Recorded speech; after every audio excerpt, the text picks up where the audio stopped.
Welcome! In this video we're going to go through the process of running a master job. Master job allows for running jobs without the need to wait for a specified date or time. Before getting started, it's important to note that to run a master job you will first need a saved job. If you need help creating a job through the scheduler, there will be links in the description you can use for guidance. If you have already created and saved a job, you are ready to get started.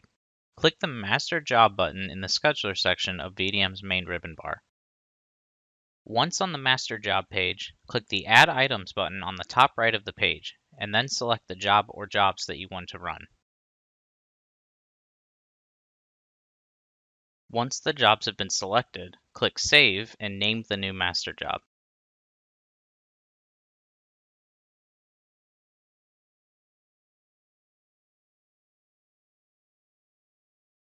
After the master job has been saved, click Run Master Job located in the Search section of the ribbon bar.